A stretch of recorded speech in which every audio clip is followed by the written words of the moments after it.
Welcome back, everyone. This is Sean Thomas, and we are taking a look at ARK Survival Evolved's Pegomastax. The Pegomastax is going to be the chef's dream as far as a dinosaur goes. My speculation is this will be an autonomous berry, seed, rare flower, mushrooms, anything that you need for cooking apart from the meat. It'll be the collector for that.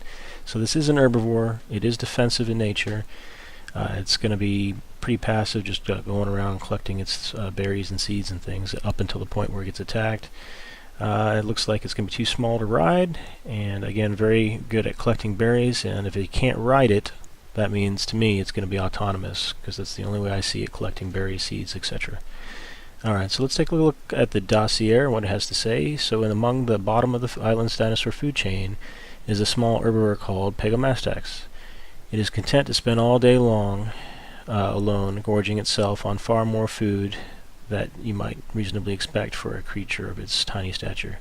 Its beak appears perfectly evolved for collecting food from plants while avoiding the indigestible fibrous strands.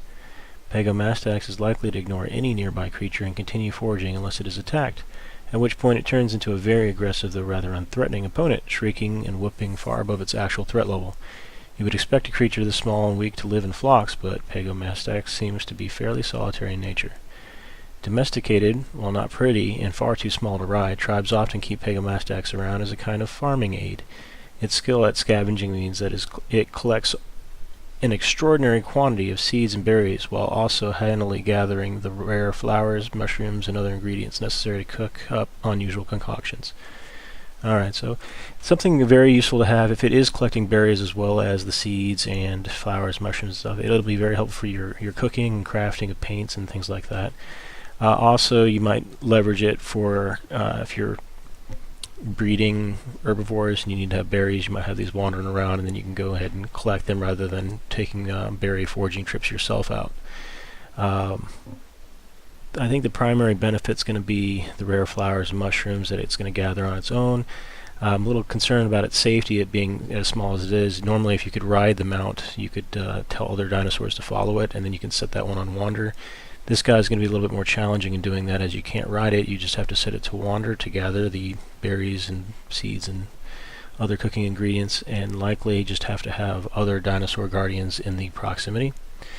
It might be something where you have them follow you out to an area that's known for having lots of mushrooms, rare flowers, maybe take them into the swamps, and you probably provide patrol duty, taking out any aggressive dinosaurs in that area while they're foraging.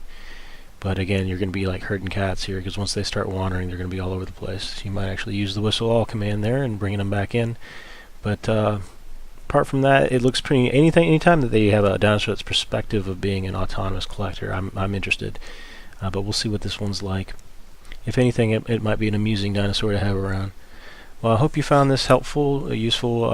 If you have, please hit that like button, subscribe. It's free to do so. Those things help me out greatly.